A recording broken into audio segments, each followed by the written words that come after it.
Hello there and welcome to Drowsy Discoveries. Tonight, we'll be drifting into the ancient and breathtaking world of dinosaurs. Where great beasts once roamed and the earth trembled beneath their feet, these godlike creatures ruled for longer than we can truly imagine. These animals were not just bones and legend, but living systems of immense power and grace. They walked through forests and landscapes bigger than any country we know today. Close your eyes and imagine a world before roads, before cities, before noise, just the slow sound of wind moving through ancient trees. The largest dinosaurs moved slowly, each step deliberate, unhurried, tons of gentle weight, simply existing in a world that was entirely theirs. For 165 million years, they were here, breathing the same air beneath the same stars. There is something deeply calming about a story that long. But for now, there's nothing you need to do but relax. Allow yourself to get comfortable. Allow your mind to settle. And as the day begins to gently fade away, join me as we drift back in time, millions of years, to a world unlike anything alive today. If you enjoy these journeys, I invite you to like, subscribe, and drop a thought below. But for now, let's begin. Dinosaurs first appeared on Earth around 230 to 240 million years ago during a period known as the Triassic period. At that time, all the continents were joined together in one enormous landmass called Pangaea, meaning every dinosaur on Earth shared the same connected world. They were not the first creatures to walk the land, but they would go on to become the most dominant animals the planet had ever seen. The word dinosaur was coined in 1842 by a British scientist named Richard Owen. He combined two Greek words, dinos, meaning terrible or fearfully great, and sauros, meaning lizard. Owen didn't mean terrible in the sense of being frightening, but rather in the older sense of the word, awe-inspiring, enormous, and magnificent. He wanted a name that captured just how remarkable these ancient creatures truly were. Not all large prehistoric reptiles were dinosaurs. Creatures like the pterosaurs, which flew through the skies, and the plesiosaurs and mosasaurs, which swam through the ancient seas, were not technically dinosaurs. Dinosaurs are defined by a specific set of physical characteristics, most notably legs that are positioned directly beneath their bodies rather than splayed out to the sides like a crocodile's. It is a subtle difference, but it sets them apart from all other reptiles. Dinosaurs are divided into two major groups based on the structure of their hips. One group is called the Saurischia, or lizard-hipped dinosaurs, which includes the massive long-necked sauropods and the fearsome theropods, like T-Rex. The other group is called the Ornithischia, or bird-hipped dinosaurs, which includes creatures like Triceratops and Stegosaurus. Interestingly, despite their name, modern birds actually descend from the lizard-hipped group, not the bird-hipped one. The Mesozoic era, the age of dinosaurs, is divided into three distinct periods. The Triassic, which lasted from roughly 252 to 201 million years ago, was when dinosaurs first emerged. The Jurassic, from 201 to 145 million years ago, was when they truly flourished and giants walked the earth.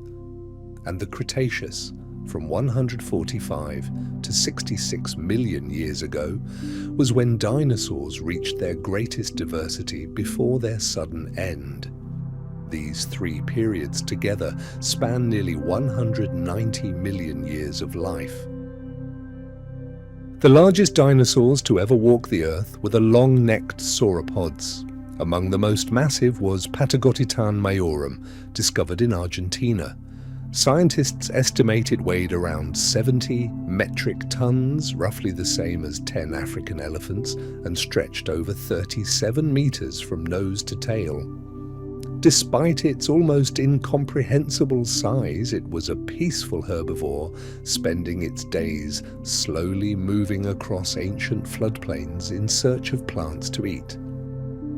Tyrannosaurus rex is perhaps the most famous dinosaur of all time, and for good reason.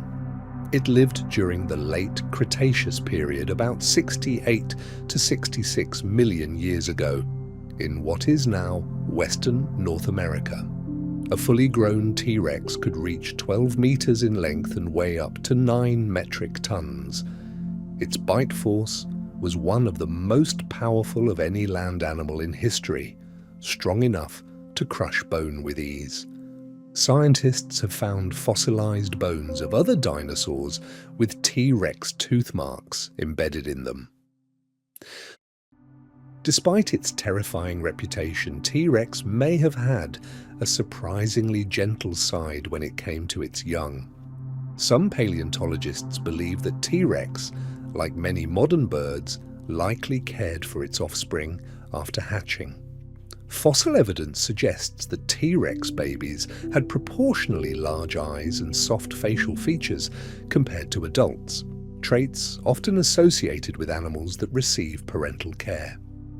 The idea of a nurturing T-Rex parent is one of the more unexpected discoveries of modern paleontology.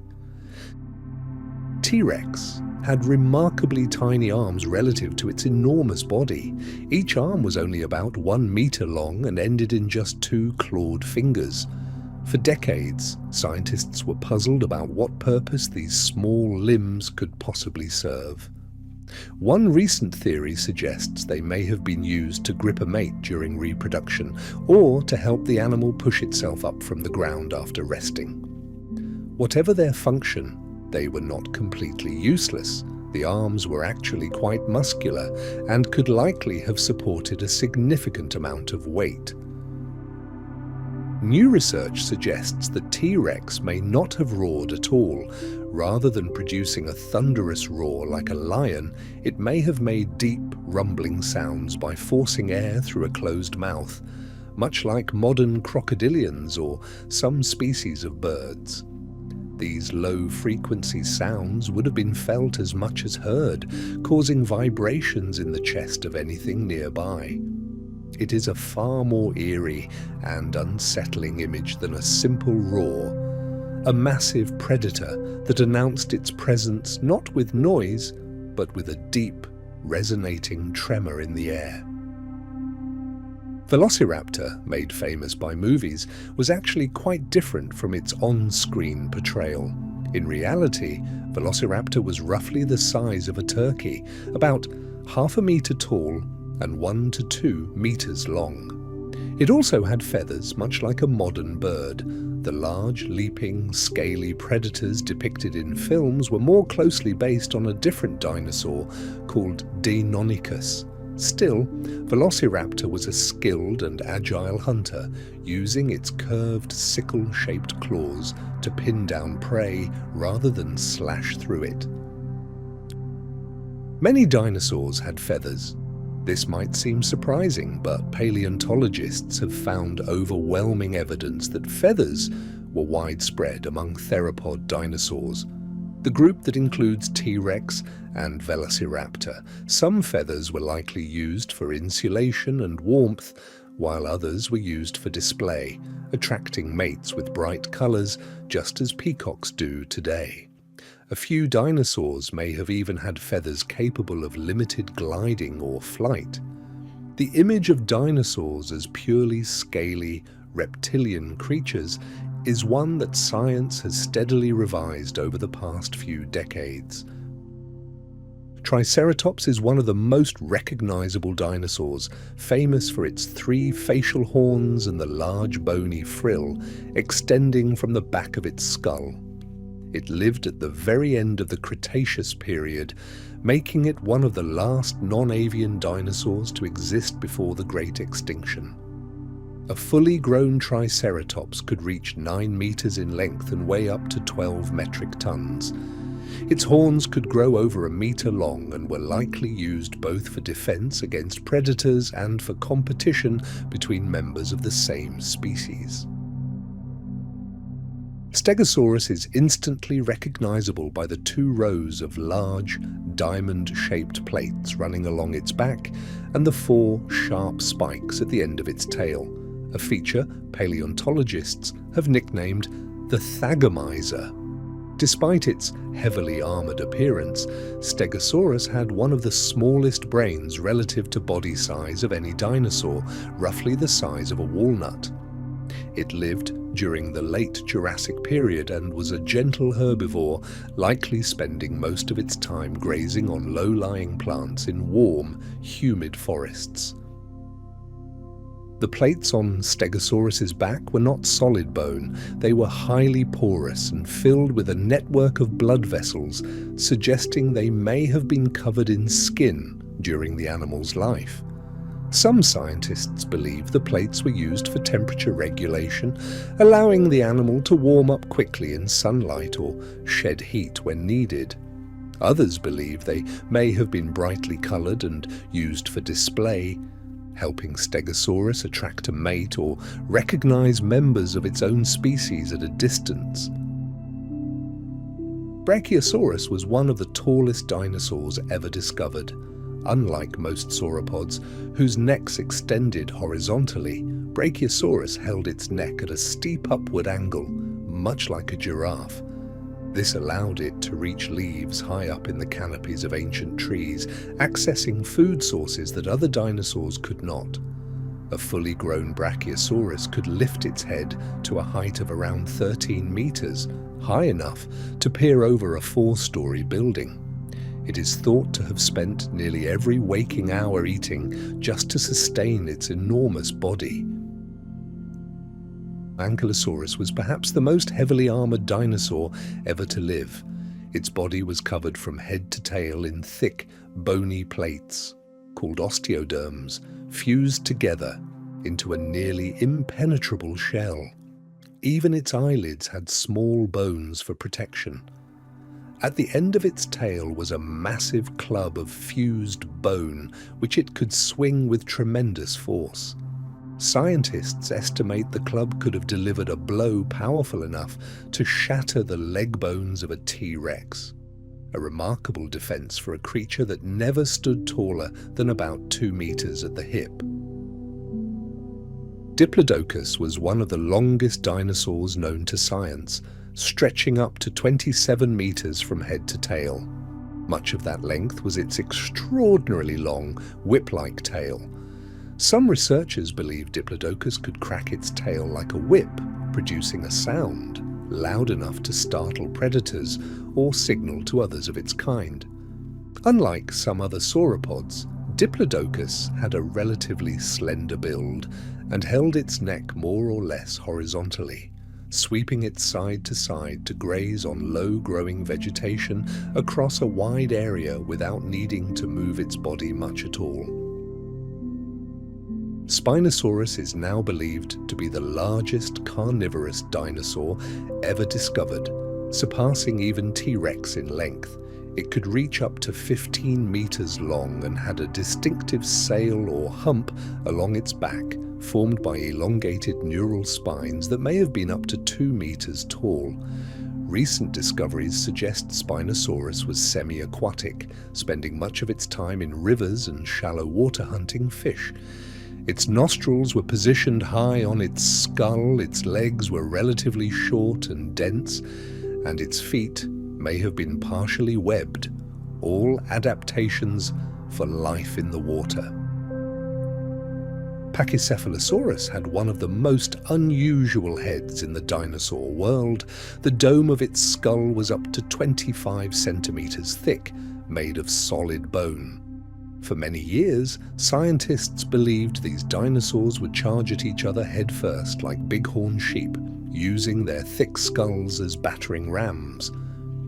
More recent studies of the bone structure suggest the skulls may not have been designed for direct head-to-head impact, but rather for side-to-side butting or display. Whatever its true purpose, the thick dome of Brachiosaurus remains one of the most extraordinary structures in the fossil record. Pterosaurs were not dinosaurs, but they were close relatives and lived alongside them throughout the Mesozoic era. The largest pterosaur ever discovered was Quetzalcoatlus northropi, which had a wingspan of up to 11 meters, roughly the size of a small aircraft. Despite its enormous size, it likely weighed only around 250 kilograms, thanks to its hollow bones. Scientists believe Quetzalcoatlus could launch itself into the air using all 4 limbs in a powerful pole vault-like motion, and once airborne, it could soar vast distances on thermal air currents. Some dinosaurs were extraordinarily fast. Ornithomimosaurs, a group of lightly built, ostrich-like dinosaurs, are estimated to have been capable of running at speeds of up to 60 kilometers per hour. They had long, slender legs, hollow bones, and a streamlined body built for speed. Unlike most theropods, they were likely omnivores or even herbivores, using their speed not to chase prey, but to escape from predators. In overall body plan and lifestyle, they are strikingly similar to modern ostriches, despite being separated by tens of millions of years of evolution. The study of dinosaur footprints, known as ichnology, has given scientists an extraordinary window into how these animals lived and moved. Fossilized trackways have been found on every continent on Earth, and they reveal details that bones alone cannot. Some trackways show a herd of sauropods moving together, with smaller individuals walking in the center, presumably protected by larger adults on the outside. Others show the running strides of predators or the slow, lumbering gait of enormous herbivores.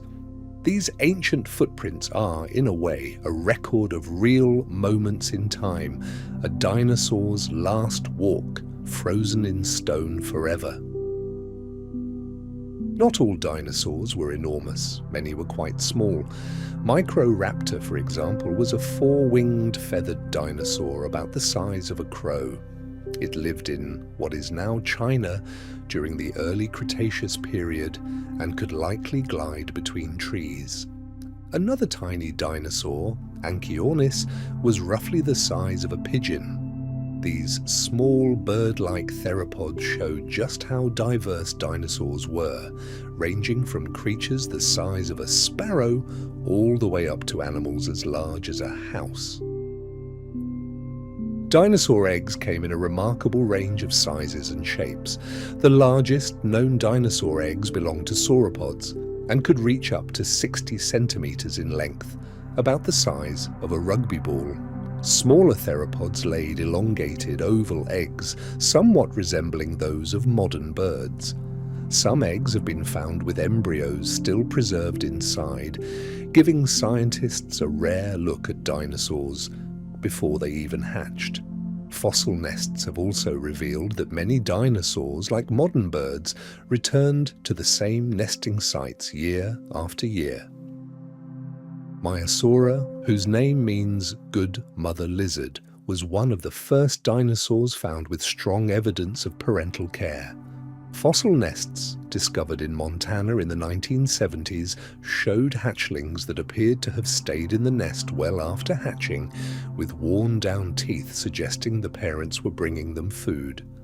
The nests themselves were carefully constructed mounds of earth, and they were found in large colonies, suggesting that these dinosaurs nested in groups, much like modern seabirds.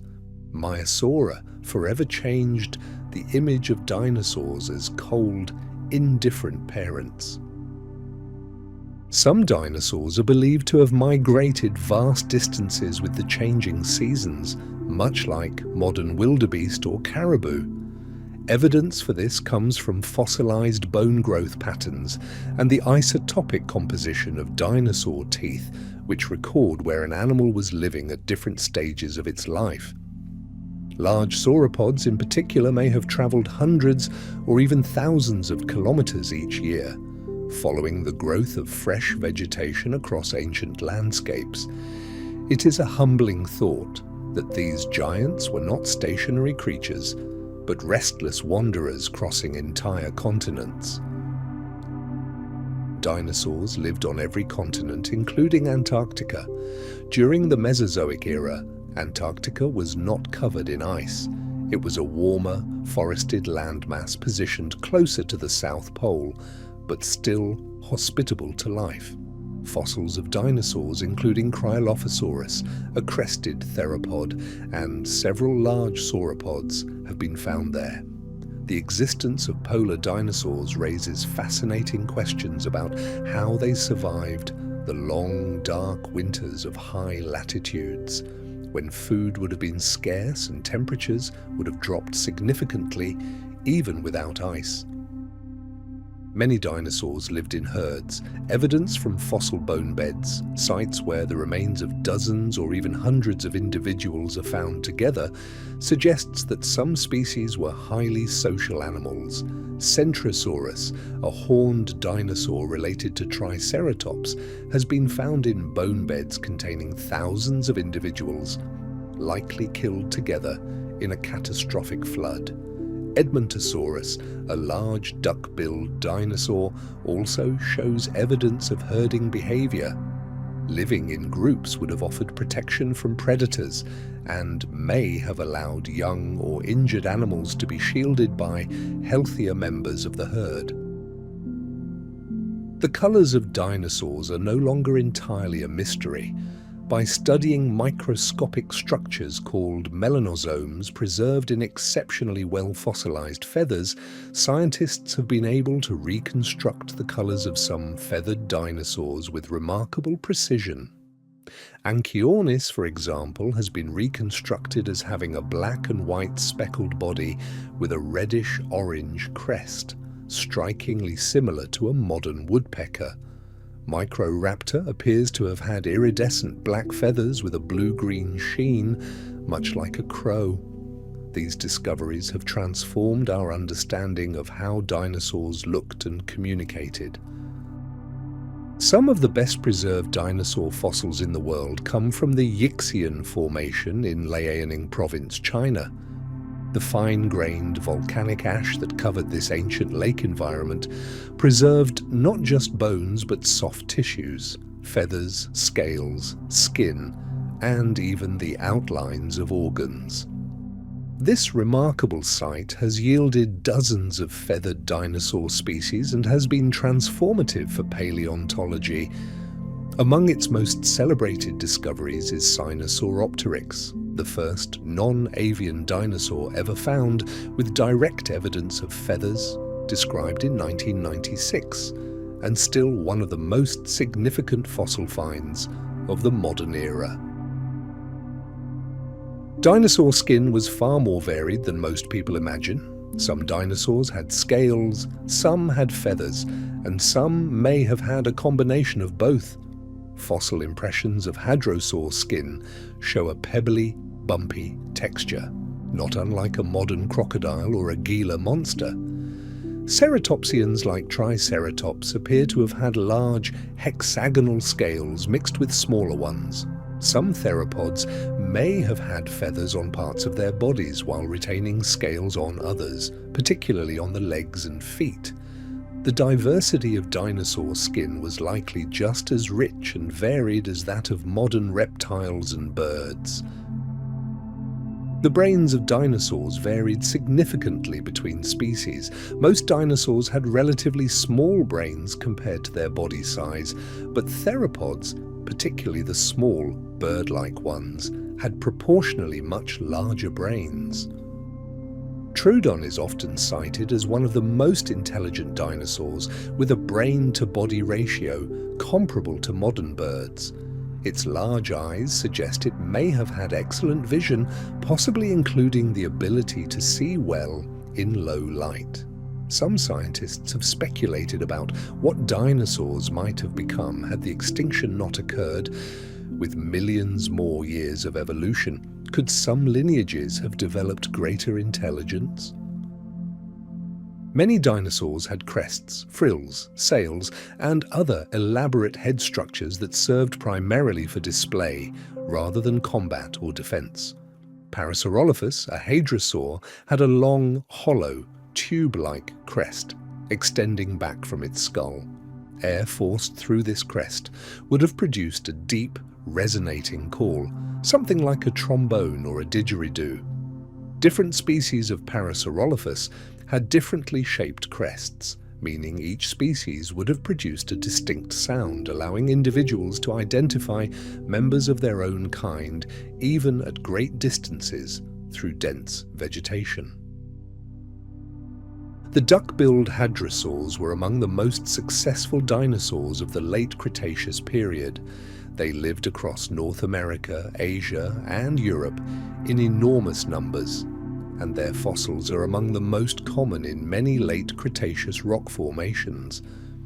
Hadrosaurs had hundreds of teeth packed into their jaws in a structure called a dental battery. Some species had over 1,000 teeth at any given time, with new teeth continuously replacing worn ones. This made them extraordinarily efficient at processing tough plant material and likely gave them a significant competitive advantage over other herbivores. One of the most extraordinary dinosaur discoveries of recent decades was the finding of soft tissue preserved inside a T-Rex bone.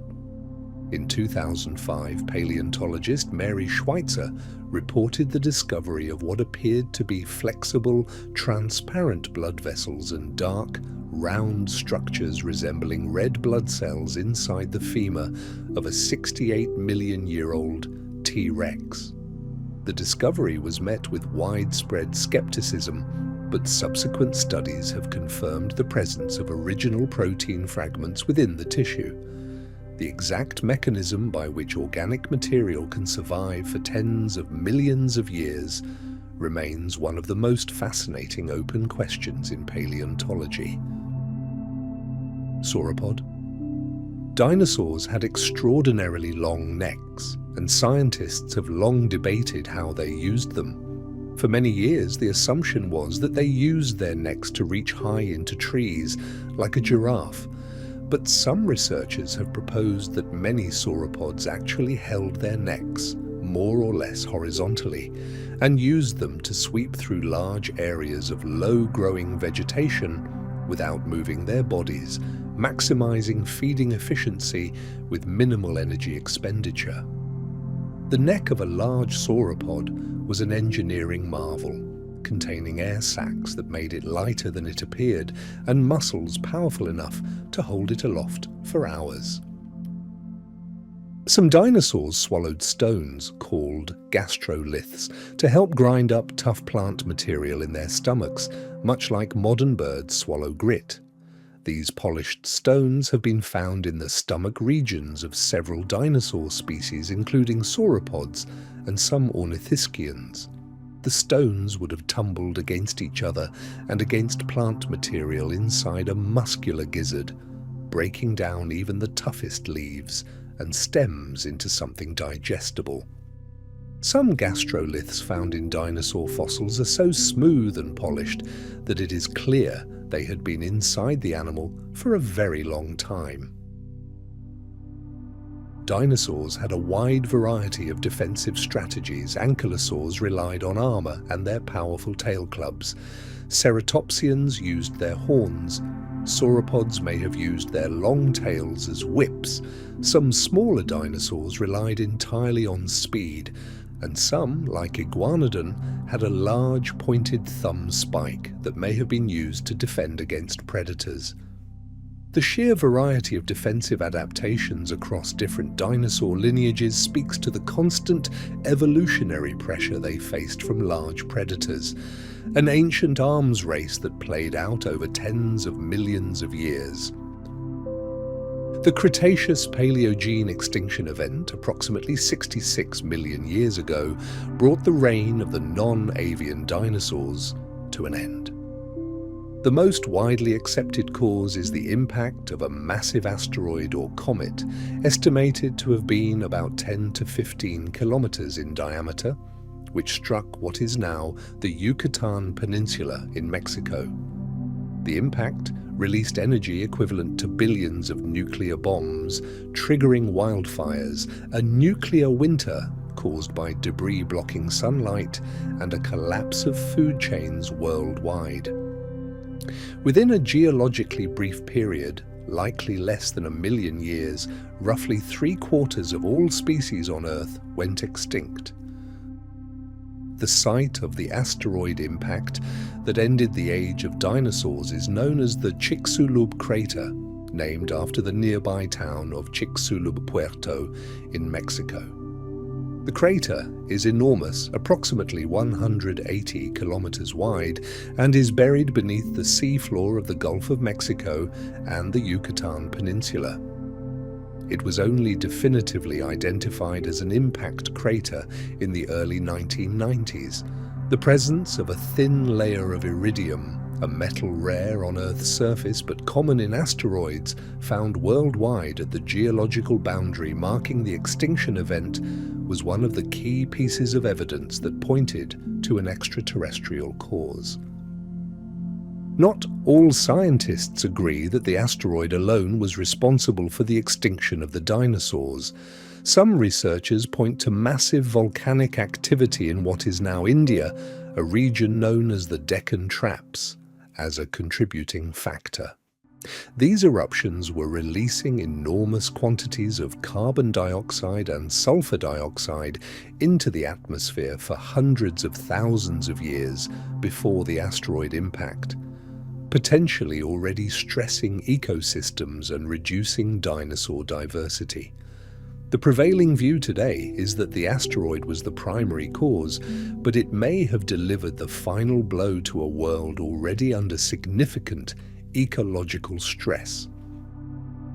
Birds are living dinosaurs.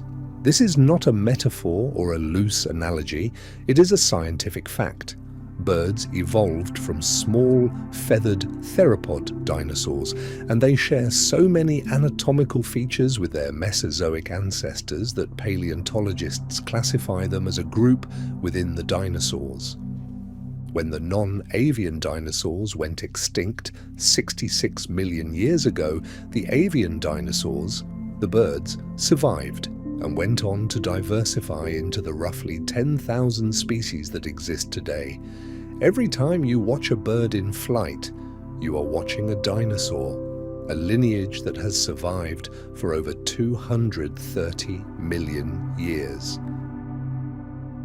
The transition from non-avian dinosaurs to birds was not a sudden leap, but a gradual process that unfolded over millions of years. Archaeopteryx, discovered in Germany in 1861 and dating to about 150 million years ago, was one of the first creatures recognized as intermediate between dinosaurs and birds.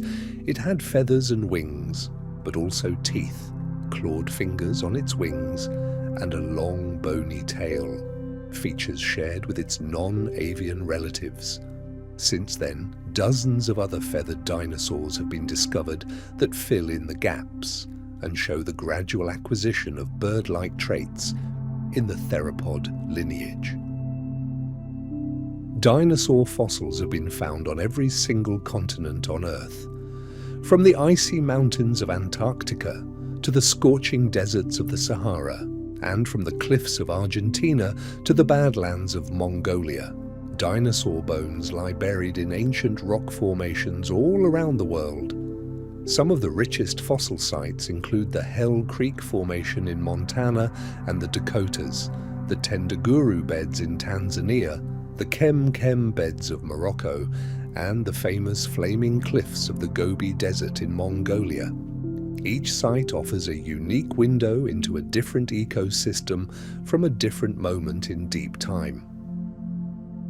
The Gobi Desert of Mongolia has been one of the most productive dinosaur fossil sites in the world. American Museum of Natural History expeditions in the 1920s made sensational discoveries there, including the first dinosaur eggs ever found and the famous fighting dinosaurs fossil, a velociraptor and protoceratops locked together in combat, preserved at the moment of their deaths, possibly buried by a collapsing sand dune. Subsequent expeditions by Mongolian, Polish and international teams have continued to unearth remarkable specimens, making the Gobi one of the most important windows into the dinosaur world of the late Cretaceous. The largest dinosaur skull ever found belonged to Pentaceratops, a ceratopsian dinosaur related to Triceratops. Its skull measured nearly 3 meters in length, roughly the size of a small car. Much of this size was due to the enormous frill extending from the back of the skull, which was adorned with small hornlets and decorative bumps. Like other ceratopsians, the frill was likely used for display and species recognition. Pentaceratops lived in what is now New Mexico during the late Cretaceous and shared its world with tyrannosaurs, hadrosaurs, and a rich variety of other dinosaurs. Some dinosaurs were extraordinarily long-lived. Studies of growth rings in dinosaur bones, similar to the rings in a tree trunk, suggest that large sauropods could live for several decades, possibly as long as 50 to 100 years. T-Rex is estimated to have lived for 20 to 30 years on average, with the oldest known individual reaching about 28 years of age. Smaller dinosaurs, like many modern birds and reptiles, likely had shorter lifespans. Understanding dinosaur lifespans helps scientists piece together how quickly these animals grew and how long it took them to reach sexual maturity. Dinosaurs grew at extraordinarily rapid rates, particularly the large sauropods. Studies of bone microstructure have revealed growth rings that show sauropods gained several tons in body weight per year during their juvenile years, a growth rate that rivals or exceeds that of any other land animal in history. T-Rex also grew rapidly during adolescence, gaining as much as 2 kilograms per day during its teenage years. This rapid growth strategy is more similar to that of modern warm-blooded animals like birds and mammals than to the slow, steady growth of cold-blooded reptiles, providing further evidence that many dinosaurs were metabolically active and warm-blooded. The question of whether dinosaurs were warm-blooded or cold-blooded has been one of the most debated topics in paleontology for decades. The traditional view was that dinosaurs, like modern reptiles, were ectotherms, relying on external heat sources to regulate their body temperature. But evidence accumulated over the past few decades strongly suggests that at least many dinosaurs were endotherms, generating their own body heat internally, like birds and mammals. This would have allowed them to be active in cooler temperatures, grow rapidly, and sustain higher levels of activity than cold-blooded animals typically can. Today, most paleontologists believe dinosaurs occupied a range on the spectrum between cold-blooded and warm-blooded, with smaller, more bird-like species at the warm end. Iguanodon was one of the first dinosaurs ever discovered and described by science. Its fossils were first found in England in the early 1820s, and it was formally named in 1825 by the physician and fossil hunter Gideon Mantell. Early reconstructions of Iguanodon placed it on all fours like a giant lizard, and even put its distinctive thumb spike on the end of its nose like a horn. Over time, as more complete specimens were discovered, the picture became clearer. Iguanodon was a large bipedal to quadrupedal herbivore with a thumb spike used for defense or foraging, and one of the most successful dinosaurs of the early Cretaceous. The discovery of dinosaur fossils throughout history has influenced mythology and folklore around the world. In ancient China, large fossil bones were interpreted as the remains of dragons, and ground-up dragon bones were sold as medicine for centuries. In the American West, indigenous peoples had their own traditions around the large bones they encountered in the Badlands. Some associated them with the thunderbird or with monsters from the sky. In ancient Greece, large fossil skulls found in the Mediterranean region may have contributed to myths about the Cyclops. Long before modern science gave these bones their proper context, they were woven into the stories people told to explain the world around them. The ceratopsian dinosaurs, the horned dinosaurs, were remarkably diverse. Over 40 different species have been identified, ranging from the small, frilled Protoceratops of Mongolia to the enormous Triceratops of North America. Each species had a unique arrangement of horns and frill ornamentation, leading scientists to believe these features were primarily used for species recognition, allowing individuals to quickly identify members of their own kind in a landscape potentially shared with multiple related species. The frills may also have been brightly coloured or patterned in life, making them even more visually distinctive. One of the most remarkable fossilization events in dinosaur history produced a creature known as the Nodosaur mummy, discovered in Alberta, Canada in 2011 by a mine worker. The fossil is so well preserved that it retains the original skin, scales, and even some pigmentation of the animal. The Nodosaur, an armored dinosaur related to Ankylosaurus, appears to have fallen into a body of water after death and come to rest on the seafloor, where it was gradually buried in sediment. The result is the most perfectly preserved armored dinosaur ever found, a window into the past so vivid it is almost surreal. The Cretaceous period was a time of extraordinary ecological richness. Flowering plants, angiosperms, first appeared and diversified during this period, transforming the landscape and providing new food sources for herbivorous dinosaurs. Bees and other pollinators also diversified alongside the flowers. The forests and plains of the late Cretaceous would have been lush, green, and alive with insects, small mammals, lizards, turtles, crocodilians, and an astonishing variety of dinosaurs. In many ways, the late Cretaceous world, with its flowering plants, buzzing insects, and warm temperatures, would have felt more familiar to modern eyes than the earlier Triassic or Jurassic. Sauropods breathed in a way that was more efficient than any other land animal before or since. Like modern birds, they had a system of air sacs connected to their lungs that allowed for a continuous flow of fresh air through the lungs with every breath, both inhaling and exhaling.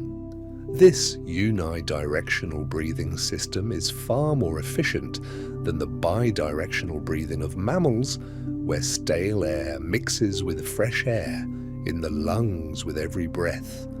This advanced respiratory system would have been essential for animals of such enormous size, ensuring that sufficient oxygen could be delivered to tissues throughout their massive bodies.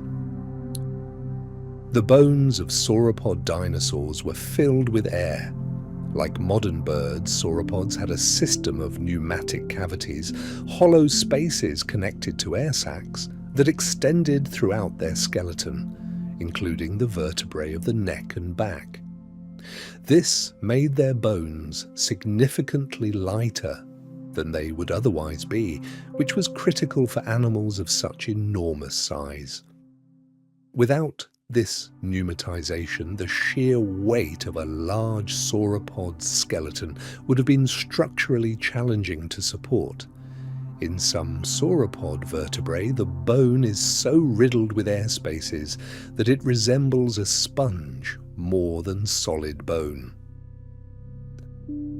The therizinosaurs were among the most bizarre-looking dinosaurs ever to evolve. They were large theropods, the group that includes predators like T-Rex, but they had evolved into herbivores with pot-bellied bodies, long necks, and enormous claws on their forelimbs. The largest known species, Therizinosaurus, had claws estimated to be nearly a meter long, the longest of any known animal. Despite their fearsome claws, they were likely used for pulling down branches and stripping leaves rather than for combat. Therizinosaurs are a striking example of how radically evolution can reshape a body plan over millions of years. Carnotaurus was a large carnivorous dinosaur from South America with a pair of thick, blunt horns above its eyes, unlike any other theropod dinosaur. It also had unusually small vestigial arms, even smaller relative to its body than those of T-Rex.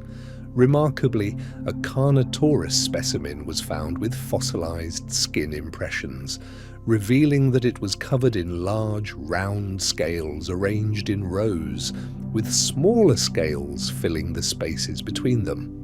The skin pattern was surprisingly ornate for a predator and may have served some role in display or camouflage in the open, semi-arid landscapes of late Cretaceous South America. Dinosaurs are thought to have had a variety of social structures.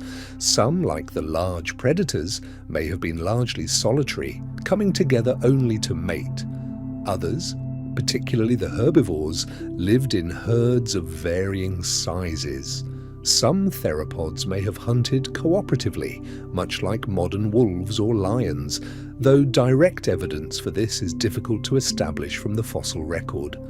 The social lives of dinosaurs remain one of the most intriguing and difficult aspects of their biology to reconstruct, a topic where behavior, ecology, and anatomy all intersect in ways that fossils can only partially illuminate.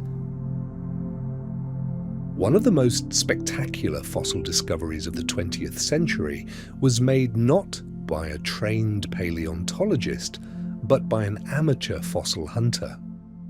In 1990, Sue Hendrickson discovered what would become the most complete T-Rex skeleton ever found in the Hell Creek Formation of South Dakota. The skeleton, which came to be known simply as Sue, is about 90% complete and includes the skull, most of the vertebrae, and many of the limb bones. Sue is now on display at the Field Museum in Chicago, and at the time of its sale at auction in 1997, the specimen fetched $8.3 million, the highest price ever paid for a dinosaur fossil. The longest period of time between any two groups of dinosaurs is not between humans and dinosaurs, but between the Stegosaurus and the T-Rex. Stegosaurus lived approximately 155 million years ago, while T-Rex lived approximately 68 million years ago. That means T-Rex lived closer in time to us than it did to Stegosaurus, separated by about 87 million years. Stegosaurus and T-Rex never shared the same world. It is a reminder of just how vast the age of dinosaurs truly was, and how the creatures we tend to lump together actually inhabited completely different worlds, separated by immense stretches of time. Dinosaur teeth grew continuously throughout their lives, with new teeth replacing old ones on a regular basis. The rate of tooth replacement varied between species.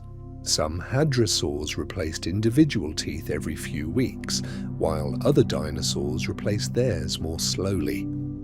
This continuous dental renewal was a significant advantage for large herbivores whose teeth were subjected to constant, heavy wear from grinding, tough plant material.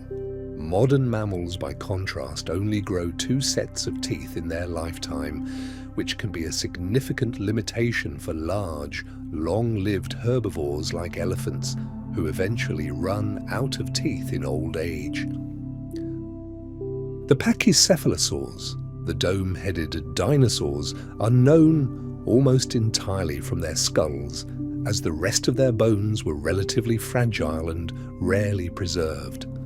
The dome itself, however, being made of solid bone, is extremely durable and tends to survive fossilization well.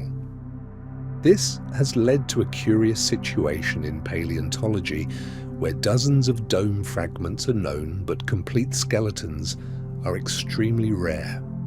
The few complete or near-complete specimens that exist show that pachycephalosaurs were bipedal, medium-sized herbivores with relatively small, leaf-shaped teeth, not what you might expect from an animal with such an impressive head.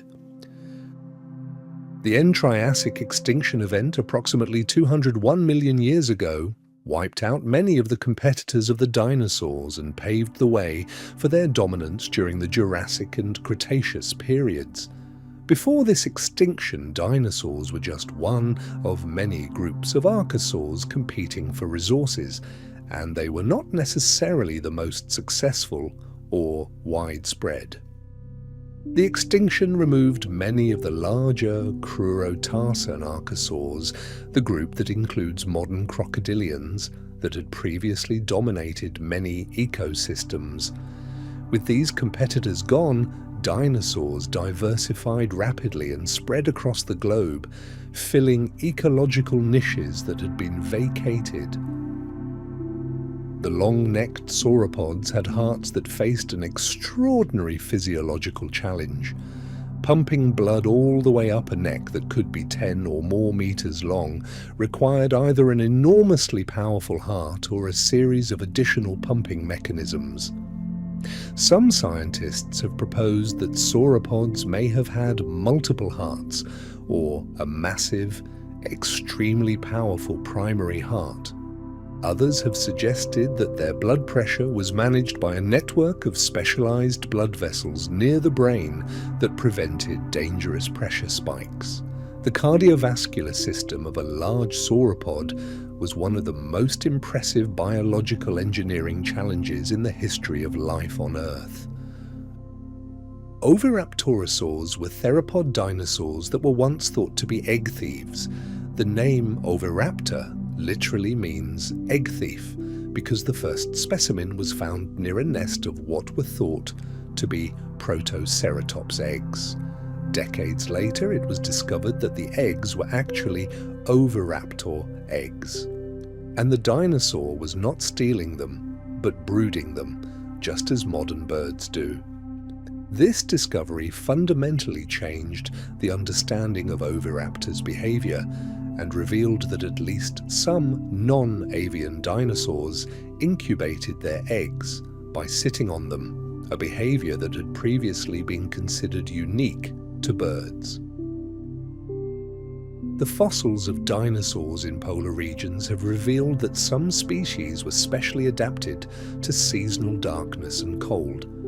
A study of bone growth rings in polar dinosaurs from Alaska suggested that some species, like the hadrosaur Edmontosaurus, may have migrated to polar regions during the summer to take advantage of the abundant plant growth, then migrated south in winter. Others, however, appear to have been year-round residents enduring months of darkness and cold temperatures. How these animals survived the polar winter, whether through hibernation, stored fat, or some other strategy, remains an open and fascinating question.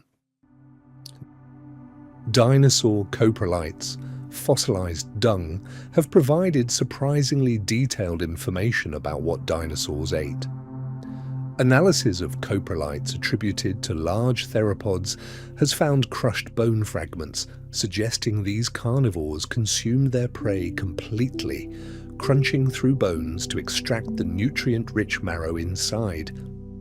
Herbivore coprolites have been found to contain fragments of wood, leaves, seeds, and even small animals, suggesting some herbivorous dinosaurs were more omnivorous than previously thought.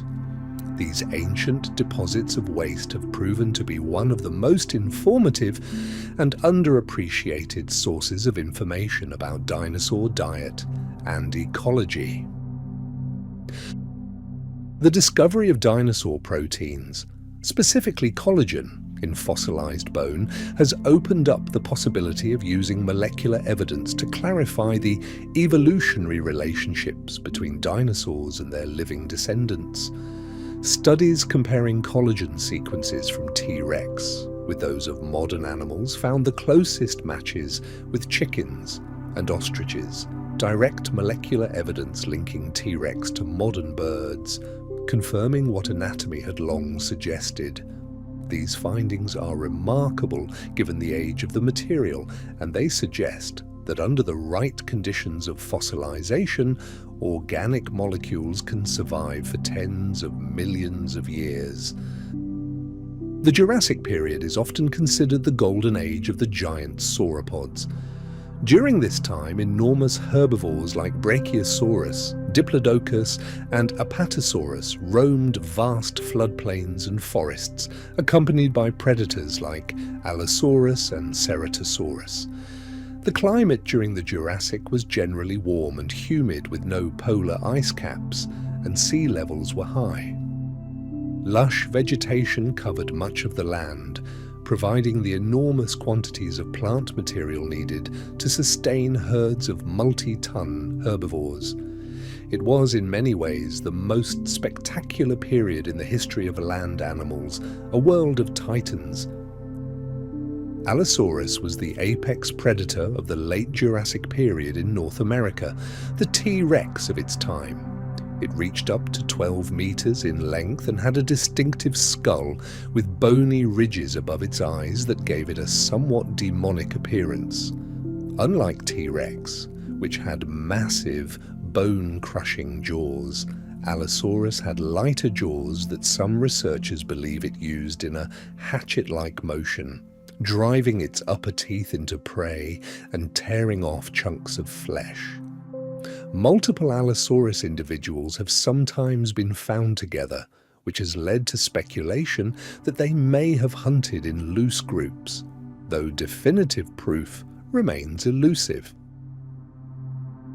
Parasaurolophus is one of the best-studied hadrosaurs, and its hollow crest has been a subject of fascination for decades.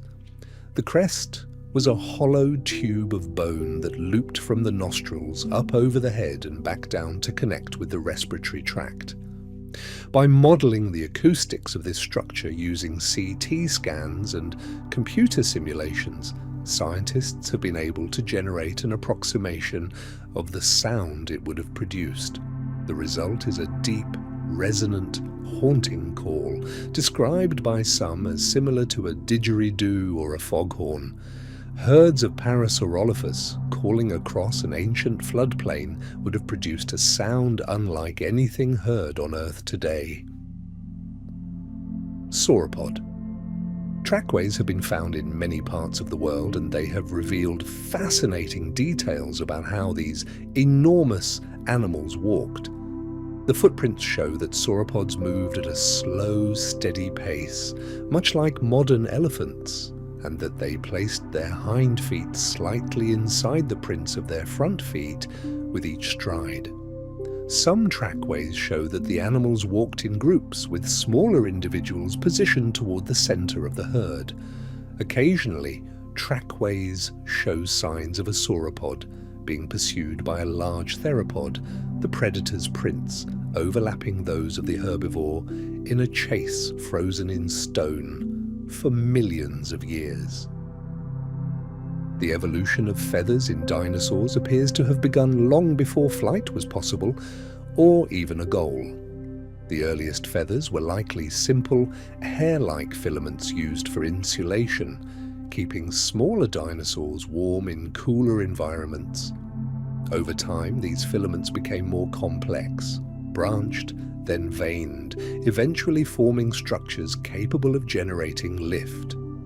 By the time Archaeopteryx appeared around 150 million years ago, feathers had become sophisticated enough to support at least limited powered flight. This gradual progression from insulation to display to flight is one of the most elegant examples of evolutionary repurposing in the history of life. The Morrison Formation, a geological deposit stretching across the western United States, is one of the most famous dinosaur fossil sites in the world.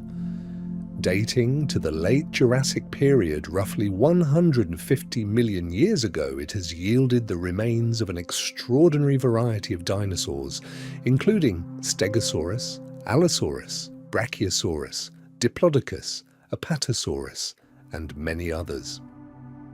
The site was first explored in detail during the Bone Wars of the 1870s and 1880s, a fierce and sometimes scandalous rivalry between paleontologists Othniel Charles Marsh and Edward Drinker Cope, who competed viciously to collect and describe new species, fundamentally shaping the early history of American paleontology.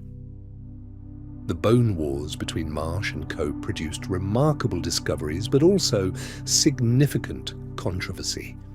The two men spied on each other, bribed each other's workers, and even had their teams destroy fossils to prevent the other from finding them. Errors made in haste during this period of feverish competition led to some of the most famous mistakes in paleontological history, including the incorrect assembly of an Apatosaurus skeleton with the wrong skull, which persisted in museum displays for decades before being corrected.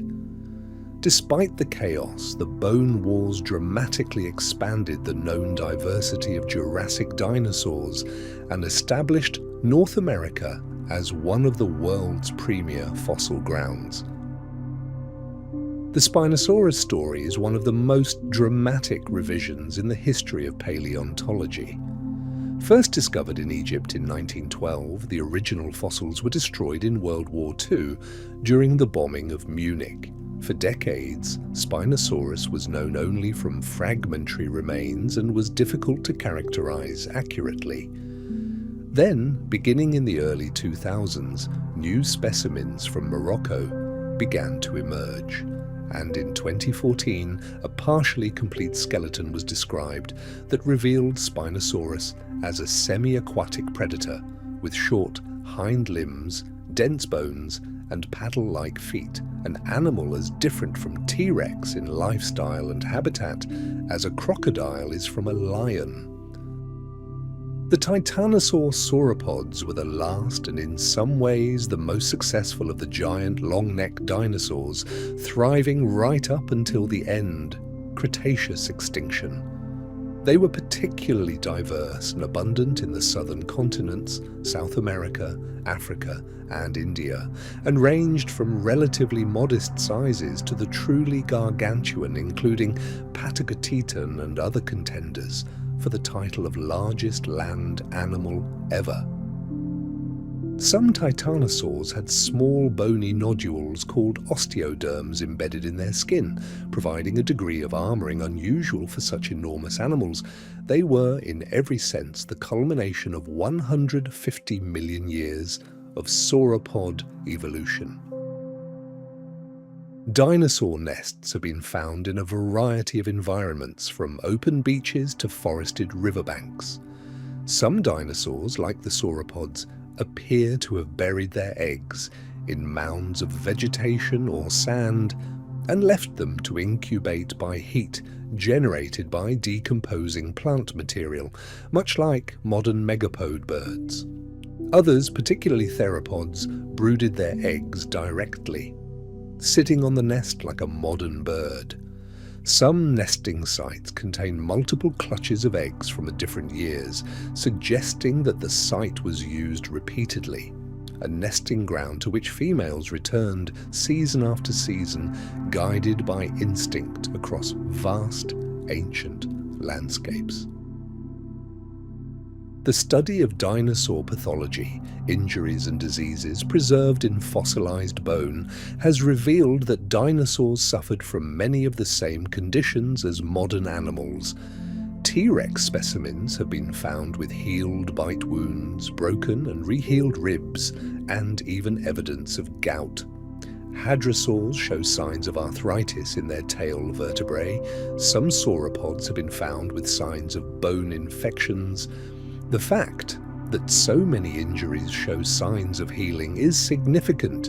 It means the animals survived long enough after injury for bone repair to begin, suggesting either resilience or social support from members of the herd. Some of the most unusual dinosaurs ever discovered come from islands. During the Cretaceous period, Europe consisted of a series of tropical islands, and the dinosaurs that lived on them evolved in isolation, resulting in some remarkably unusual forms. Europasaurus, a sauropod from Germany, was a dwarf species, only about 6 meters long, a fraction of the size of its mainland relatives. Island dwarfism is a well-documented evolutionary phenomenon where large animals isolated on islands evolve smaller body sizes over generations in response to limited food resources. Europasaurus is one of the clearest examples of this process in any dinosaur. The relationship between dinosaurs and the ancient plants they ate was one of the defining ecological dynamics of the Mesozoic era. The rise of flowering plants during the Cretaceous period likely drove significant changes in dinosaur evolution as new food sources became available and new landscapes emerged. Some researchers have proposed that the extraordinary diversity of ceratopsian and hadrosaur dinosaurs in the late Cretaceous was directly linked to the diversification of flowering plants, as these groups evolved ever more sophisticated dental machinery to process the tougher, more nutritionally varied vegetation that angiosperms provided. The discovery of a dinosaur with a preserved stomach contents is exceedingly rare but extraordinarily informative. One such specimen, a small theropod from China called Microraptor, was found with the remains of a small bird in its stomach, providing direct evidence that Microraptor was a predator of birds and likely capable of catching them in trees or in the air. Another specimen, a large tyrannosaur, was found with fish remains in its gut. These rare, direct glimpses into the last meal of a dinosaur cut through millions of years of uncertainty and give us a moment of startling, intimate clarity about how these animals actually lived. The oldest known dinosaurs are from the Ischigualasto Formation in Argentina, dating to approximately 230 million years ago. Among the species found there is Eoraptor, a small, lightly built, theropod-like dinosaur about 1 meter long that is considered one of the most primitive dinosaurs known. Another species from the same formation, Herrerasaurus, was larger and more robustly built. These early dinosaurs lived alongside a diverse fauna of other reptiles and were by no means the dominant animals in their ecosystem. The dominance of dinosaurs would come later, after the end Triassic extinction opened up ecological space for them to fill. Carcharodontosaurus, whose name means shark-toothed lizard, was a massive carnivore from North Africa that may have rivaled or exceeded T-Rex in size. It lived during the mid-Cretaceous period, roughly 95 to 100 million years ago, and shared its world with Spinosaurus and another giant predator, Delta dromeus. The fact that multiple enormous predators apparently coexisted in the same general region has long puzzled paleontologists. Some researchers have proposed that they occupied different ecological niches: Spinosaurus in rivers, Carcharodontosaurus on open land, reducing direct competition. Whether they ever encountered one another remains one of the most tantalizing unanswered questions of Cretaceous paleontology. Dinosaur skin color is largely a mystery for non-feathered species, since pigments are not typically preserved in fossilization. However, the ecology and behavior of a dinosaur can provide some clues. Large, slow-moving sauropods may have had skin coloring similar to modern elephants or rhinos, earthy tones that provided some camouflage in their environment. Smaller, more active species may have had more complex patterns. The nodosaur mummy found in Canada retained traces of reddish-brown pigment, consistent with a camouflage coloring that would have helped a slow-moving armored animal blend into its forest surroundings. Each new discovery brings us a little closer to seeing these animals as they truly were. The Triassic period, when dinosaurs first appeared, was a time of recovery following the most devastating extinction event in the history of life on Earth: the end Permian extinction, approximately 252 million years ago. This event, possibly triggered by massive volcanic eruptions in what is now Siberia, wiped out an estimated 90 to 96% of all marine species and 70% of terrestrial vertebrate species. The world that dinosaurs emerged into was still in the process of recovering from this catastrophe, and the ecosystems they entered were relatively unstable and open, conditions that may have facilitated their early diversification. Some dinosaurs appear to have used visual display as a major part of their social and reproductive behavior. Structures like the crests of hadrosaurs, the frills of ceratopsians, the sails of Spinosaurus and Uranosaurus, and the elaborate head ornamentation of many theropods all suggest that visual communication was important in dinosaur society. In modern animals, elaborate visual displays are typically linked to mate selection, with individuals advertising their fitness and genetic quality through the development and maintenance of striking physical features. There is no reason to think dinosaurs were any different, and the extraordinary diversity of head ornamentation across dinosaur species strongly supports this view. The evolution of bird flight from non-avian dinosaur ancestors is still a topic of active research and some debate. Two main hypotheses have competed for decades. The trees down hypothesis proposes that flight evolved in small, tree-climbing dinosaurs that first glided and then developed powered flight from an elevated starting position. The ground-up hypothesis proposes that flight evolved in fast-running, ground-dwelling dinosaurs, with wings developing as aids to balance, turning, or chasing prey up inclines. Many researchers now believe the truth lies somewhere in between, with different lineages exploring different paths toward the same remarkable destination. Not all Cretaceous dinosaurs were giants. Many of the most ecologically important dinosaurs of this period were small to medium-sized animals that rarely make headlines. Small ceratopsians, tiny theropods, and numerous species of ornithopods filled crucial niches as prey species, seed dispersers, and ecosystem engineers.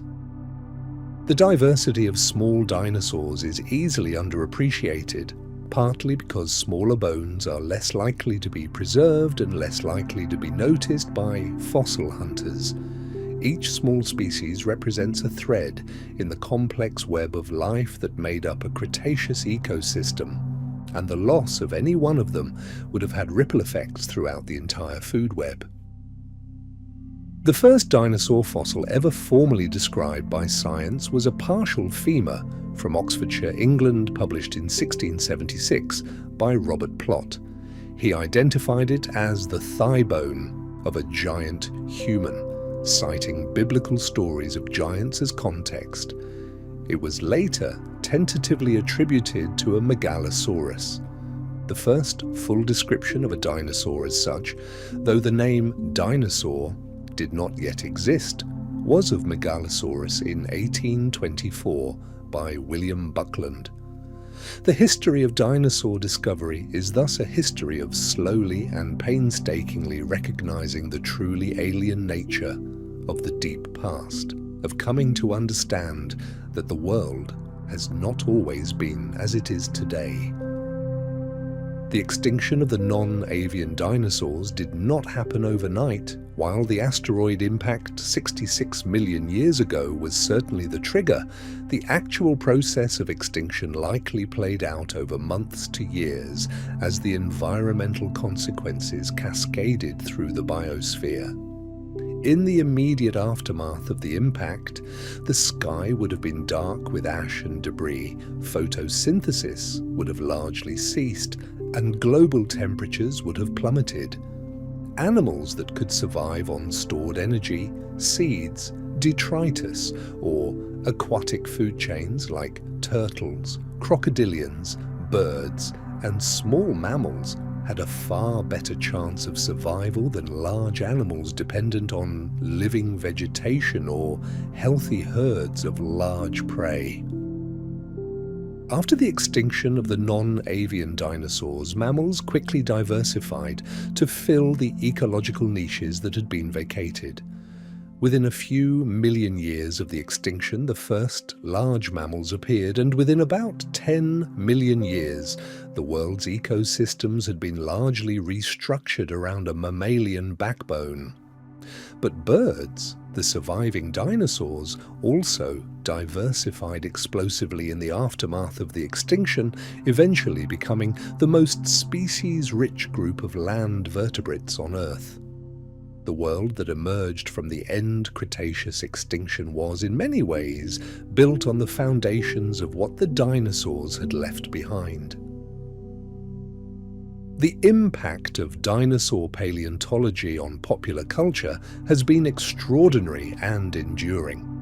From the earliest fossil discoveries in the 19th century, which captured the public imagination and sparked a craze for natural history, to the revolutionary scientific and cultural phenomenon of the Jurassic Park franchise, dinosaurs have captured human imagination like no other group of extinct animals. They appear in children's books, museums, films, video games, and toys around the world. Part of their enduring appeal is the sheer scale of them, the sense that the Earth was once home to creatures of almost mythological grandeur and that their bones lie buried all around us, waiting to be found. New dinosaur species are still being discovered at a remarkable rate. In recent decades, paleontologists have described an average of roughly 40 to 50 new dinosaur species per year. Many of these come from parts of the world that were previously underexplored. South America, China, Africa, and Central Asia have all proven to be extraordinarily rich in new species. Advances in CT scanning and other imaging technologies have allowed scientists to extract information from fossils that would have been impossible to study just a generation ago. The age of dinosaur discovery is far from over. If anything, it is accelerating. You are living in the age of dinosaurs. Birds, all 10,000 species of them, are the direct descendants of theropod dinosaurs, and they are classified by scientists as a group within the dinosaurs. Every robin, every eagle, every sparrow, every penguin, every flamingo is a living, breathing dinosaur that survived the catastrophe of 66 million years ago and has been evolving ever since. The next time you watch a bird take flight or hear one sing at dawn, you are witnessing something that stretches back through an unbroken lineage to the very heart of the Mesozoic era, a continuous thread of life 230 million years long that has never once been broken. The name of every dinosaur tells a story. Dinosaur names are typically drawn from Latin or ancient Greek and usually describe something about the animal's appearance, the place it was found, or the person who discovered it. Triceratops means three-horned face. Velociraptor means swift thief. Brachiosaurus means arm lizard, named for its unusually long front limbs. Dreadnoughtus, a giant sauropod from Argentina, was named after the class of early 20th century battleships because it was so large that, like those ships, it feared nothing. Each name is a tiny poem about an animal that lived millions of years before any human ever walked the earth. The continent of South America has proven to be one of the most extraordinary places on Earth for dinosaur discovery, because South America was an isolated landmass for much of the Cretaceous period. Separated from North America by a seaway, its dinosaurs evolved along their own unique path. The result was a fauna unlike anywhere else on Earth, featuring some of the largest sauropods, some of the most powerful predators, and some of the most bizarre and specialized dinosaurs ever known. Argentina, in particular, has yielded so many remarkable finds that it has become one of the most important countries in all of paleontology. The hadrosaurs, often called duck-billed dinosaurs, were named for the broad, flattened shape of their snouts, which resembled the bill of a duck. Despite this somewhat comical nickname, hadrosaurs were extraordinarily successful animals. They were among the most abundant dinosaurs of the late Cretaceous period, and fossils of various hadrosaur species have been found across North America, Europe, Asia, and even South America and Antarctica. Their success was likely due to their remarkably efficient teeth, their ability to walk on 2 or 4 legs, and their highly developed social behavior, including vocalizations and herding. Some dinosaurs are known from just a single bone. This is more common than you might expect, particularly for species found in remote or poorly explored regions. A single tooth, a partial vertebra, or a fragment of limb bone may be the only evidence that a particular species ever existed. Paleontologists must then use the shape, size, and internal structure of that one bone to infer as much as possible about the animal it came from. Its approximate size, its diet, its relationship to other known species.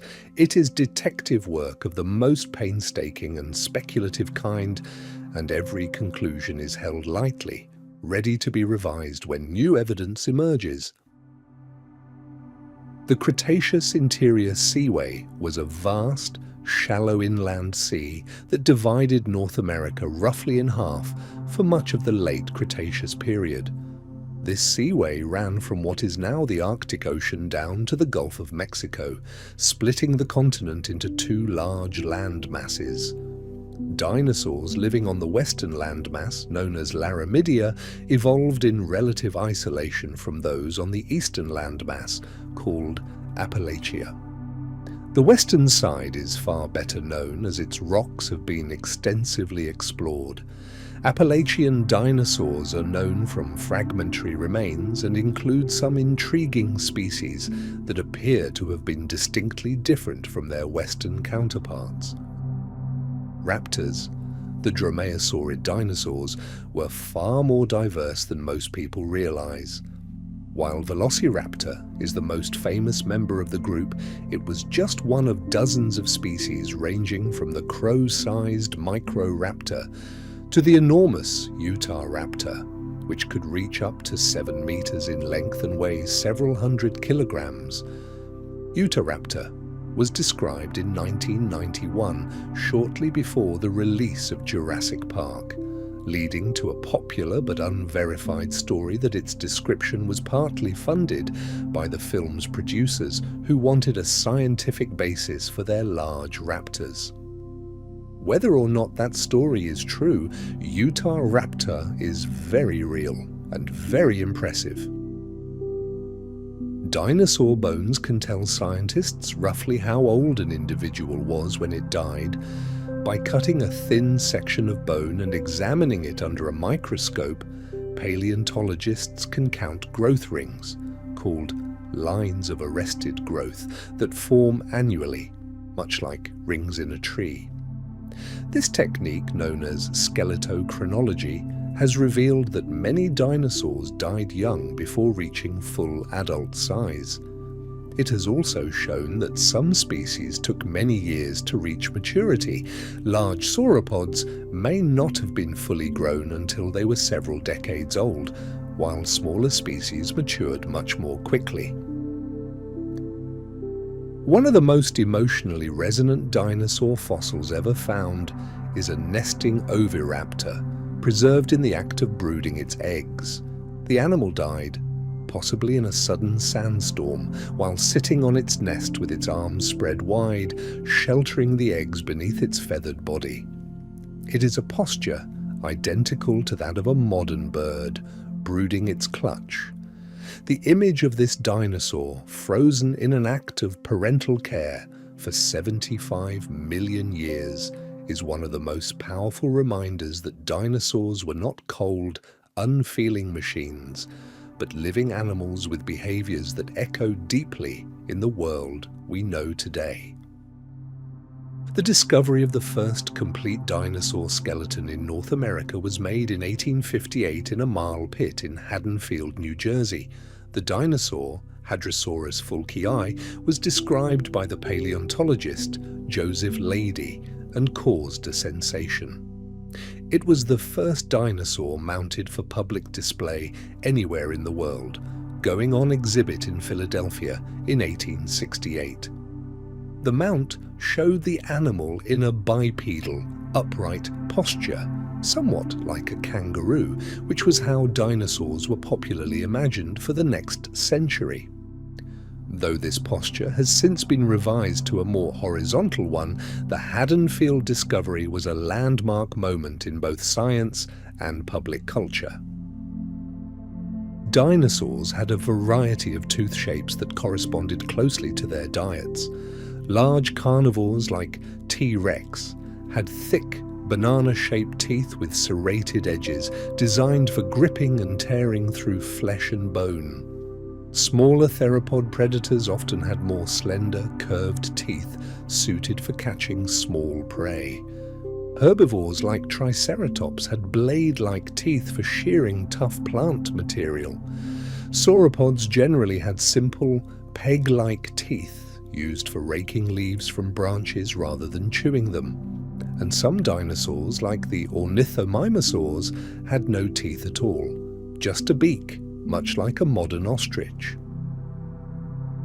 Dinosaur skulls were often filled with large openings called fenestrae, windows of empty space in the bone. These openings served several purposes. They reduced the weight of the skull considerably, which was especially important for animals with very large heads. They also provided attachment points for powerful jaw muscles. In some species, particularly the large theropods, the skull was so fenestrated that it was more opening than bone, a lightweight framework of struts and arches capable of transmitting enormous bite forces without being excessively heavy. It is a remarkably sophisticated piece of biological engineering. The term living fossil is sometimes applied to crocodilians, the group that includes modern crocodiles, alligators, and gharials. Like dinosaurs, crocodilians are archosaurs, and they have changed relatively little in basic body plan since the Triassic period. During the age of dinosaurs, crocodilians were far more diverse than they are today, including fully terrestrial species, species with hooves, and even species that were active predators of dinosaurs. One such form, Sarcosuchus, reached lengths of up to 12 meters and weights of perhaps 8 metric tons, making it one of the largest crocodilians ever to have lived. The word fossil comes from the Latin fossilis, meaning dug up. Fossils form when the hard parts of an organism, bones, teeth, shells, are buried in sediment and gradually replaced by minerals over millions of years, turning organic tissue into stone. The process is called permineralization. For fossilization to occur, the conditions must be just right: rapid burial, the right chemistry of groundwater, and the absence of scavengers or decomposers that would destroy the remains before burial can occur. The vast majority of animals that have ever lived left no fossil trace whatsoever. Every fossil we find is a small miracle of circumstance. Some of the most spectacular dinosaur fossil sites in the world were formed by catastrophic events. The Howe Quarry in Wyoming, for example, contains the bones of dozens of sauropods piled together, possibly killed when a water source dried up during a drought and the animals gathered around it in desperation. The Centrosaurus bone beds of Alberta were likely formed when herds of these horned dinosaurs drowned while crossing a flooding river. These mass mortality sites preserve not just individuals but entire snapshots of ancient communities, a frozen moment of ecological catastrophe that gives scientists a uniquely rich window into the past. Dinosaurs had a significant impact on the vegetation of their world. Large sauropods browsing on trees would have created forest gaps, allowing light to reach the ground and promoting the growth of low-lying plants. Their dung, deposited in enormous quantities, would have been a rich source of nutrients, fertilizing the soil and supporting plant communities wherever the herds traveled. Smaller herbivores would have grazed vegetation down in ways that shaped the structure of the landscape. In this sense, dinosaurs were not passive inhabitants of their world, but active shapers of it, ecological engineers on a massive scale. The largest known predatory dinosaur from Europe was Torvosaurus, a massive theropod that reached up to 10 meters in length. It lived during the late Jurassic period and has been found in both Portugal and the United States, reflecting the fact that Europe and North America were connected by land bridges during parts of the Jurassic. Portugal has proven to be a surprisingly rich source of large Jurassic dinosaurs, with several significant finds in recent decades. Torvosaurus shared its world with several large sauropods and was likely the apex predator of its ecosystem, the European equivalent of Allosaurus. Dinosaur footprints preserve not just the shape of the foot, but sometimes details of the skin texture on the sole. When conditions are just right, a firm but yielding substrate like wet mud or sand, the impressions left by a walking dinosaur can preserve extraordinarily fine detail. Some tracks even show the impressions left by soft tissues that would never otherwise be preserved: the webbing between toes, the texture of skin pads on the sole of the foot, and the shape of claws. These trace fossils are sometimes the only evidence of a dinosaur's presence in a particular place and time, even when body fossils are entirely absent.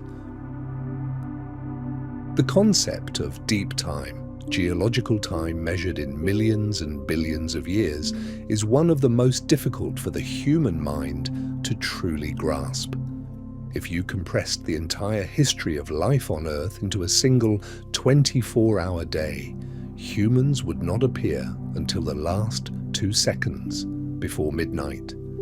The entire reign of the non-avian dinosaurs From their first appearance 230 million years ago to their extinction 66 million years ago would occupy roughly the last 3 hours of that day, and the asteroid that ended their reign would strike just as the clock ticked from 11:59 to midnight.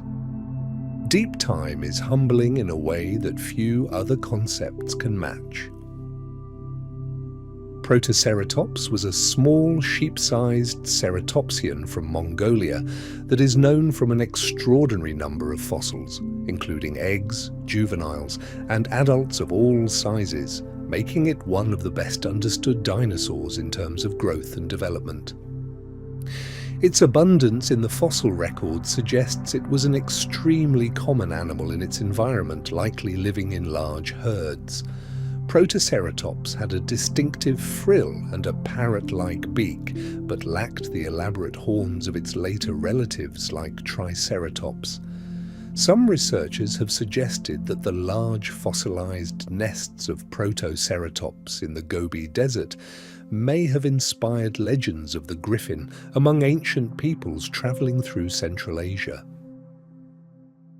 The evolution of the dinosaur hip was one of the key innovations that set them apart from other archosaurs and enabled their extraordinary success. By positioning the legs directly beneath the body, rather than splayed out to the sides, dinosaurs were able to walk and run more efficiently, sustaining higher speeds for longer periods. This erect posture also freed the lungs from the compression that affects sprawling animals during locomotion, allowing dinosaurs to breathe freely while moving at high speed.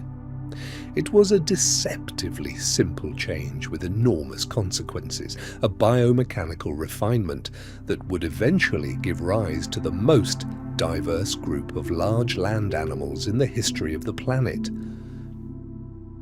Dinosaurs lived alongside a remarkable diversity of other animals. The Mesozoic world was shared with early mammals, small, mostly nocturnal creatures that scurried beneath the feet of giants. Lizards, turtles, frogs, and salamanders inhabited the undergrowth.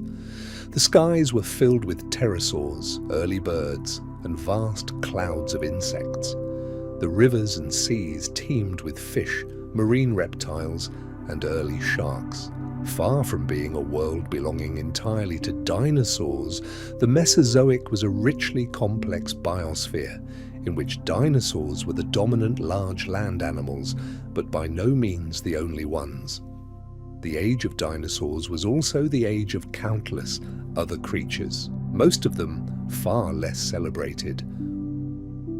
One of the most mysterious dinosaurs ever discovered is Dinosaurus, known for decades only from a pair of enormous arms, each nearly 2.5 meters long, found in Mongolia in 1965. For over 40 years, paleontologists speculated wildly about what kind of animal these arms belonged to. When more complete remains were finally discovered in 2009 and described in 2014, the answer was astonishing.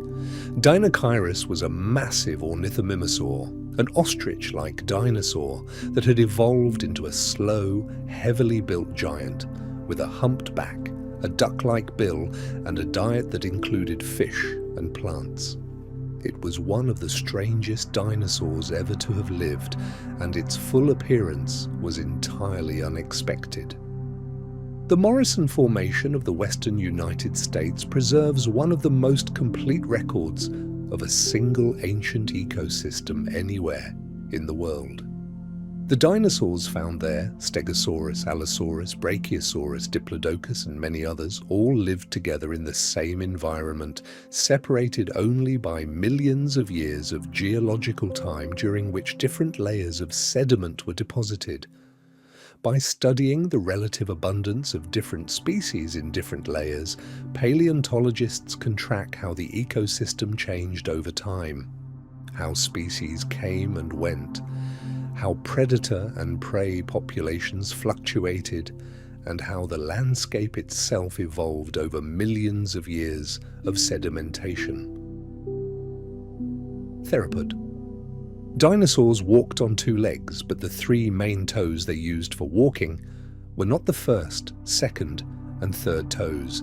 They were the second, third, and fourth. The first toe, the equivalent of the human big toe, was reduced to a small dew claw that did not touch the ground in most species. In birds, this first toe has been rotated backward to become the perching toe, the one that wraps around a branch when a bird lands. This transition from a sideways dew claw in non-avian theropods to a fully reversed perching toe in modern birds is one of the clearest examples of gradual anatomical change across the dinosaur-to-bird transition. The ancient continent of Gondwana, which comprised what is now South America, Africa, Antarctica, Australia, India, and Madagascar, was home to a unique and remarkable dinosaur fauna during the Cretaceous period. Because Gondwana was largely isolated from the northern continents, its dinosaurs evolved along their own path. Madagascar, in particular, produced some extraordinary species, including Majungasaurus, a large predator with a small horn on its forehead and evidence of cannibalistic behavior, and Rapetosaurus, a long-necked titanosaur sauropod whose juvenile growth has been studied in unusual detail thanks to well-preserved young specimens. The Triassic period was shaped by the aftermath of the greatest mass extinction the world has ever seen. The end Permian extinction, sometimes called the Great Dying, reshaped the biosphere so completely that it took millions of years for ecosystems to fully recover. The earliest dinosaurs appeared in this recovering world, a world still relatively impoverished in species diversity, where ecological niches were open and competition was lower than it would later become. This context may help explain why dinosaurs diversified so rapidly once they appeared. They were filling a world that had room for them, a world still in the process of rebuilding itself after catastrophe. Some non-avian dinosaurs almost certainly sang. The evidence for this comes from the anatomy of the larynx and associated structures in the theropod lineage, combined with what we know about the vocalizations of their closest living relatives, birds and crocodilians. Crocodilians produce low, rumbling vocalizations using a closed-mouth system, and it is thought that many non-avian theropods likely did the same. While the complex, melodic songs of modern birds were almost certainly a later development in avian evolution, the ancestors of birds may have produced a range of rumbles, hoots, and resonant calls that filled the ancient forests and plains with sound. The pachycephalosaurs, dome-headed dinosaurs, show a fascinating pattern of variation within a single species at different ages. Young Pachycephalosaurus individuals had flat heads, and the dome only developed fully as the animal matured. This has led to some significant confusion in the fossil record, where young individuals of one species were mistakenly described as separate flat-headed species. Two dinosaurs called Dracorex hogwartsia and Stygimoloch spinifer, the latter named partly after the river Styx of Greek mythology, are now thought by many paleontologists to simply be juvenile forms of Pachycephalosaurus, their domes not yet fully developed. The horns of ceratopsian dinosaurs were not just for show or combat, they also likely had species recognition functions critical in environments where multiple related species lived in close proximity. In the Dinosaur Park Formation of Alberta, Canada, several different ceratopsian species coexisted in the same ecosystem, each with a distinctive pattern of horns and frill ornamentation. Being able to quickly identify members of your own species for mating, for herding, for avoiding costly conflicts with relatives would have been a significant advantage. The elaborate visual diversity of ceratopsian head ornamentation may thus reflect a kind of ancient visual language evolved over millions of years. Fossil resin, amber, has preserved a remarkable array of biological material from the Cretaceous period, including insects, plants, feathers, and even small vertebrates. In 2016, a remarkable piece of Burmese amber dating to approximately 99 million years ago was described that contained a small section of dinosaur tail, complete with feathers still attached. The feathers were chestnut brown above and white below, and their structure was distinctly different from the flight feathers of modern birds, suggesting they were primarily used for insulation or display. It was the first time feathered dinosaur material had been found preserved in amber, and the detail it revealed was breathtaking. The Yucatan Peninsula in Mexico sits atop one of the most significant geological features on Earth, the Chicxulub impact crater. Today, the surface expression of this ancient scar is largely invisible, buried beneath millions of years of limestone and jungle. But a striking circular pattern of sinkholes called cenotes traces the edge of the buried crater across the landscape. These cenotes, carved by groundwater dissolving the limestone along fracture zones created by the impact, were sacred to the ancient Maya, who built temples near them and used them as sites of ritual offering. The same geological catastrophe that ended the dinosaurs thus influenced, in a strange and indirect way, the sacred geography of a great human civilization. The relationship between predator and prey in the dinosaur world was shaped by an evolutionary arms race that lasted millions of years. As predators evolved more powerful jaws and faster running speeds, prey species evolved thicker armor, longer horns, and more effective defensive behaviors. As prey herds grew larger and more vigilant, predators evolved greater intelligence, cooperative behavior, and more refined hunting strategies.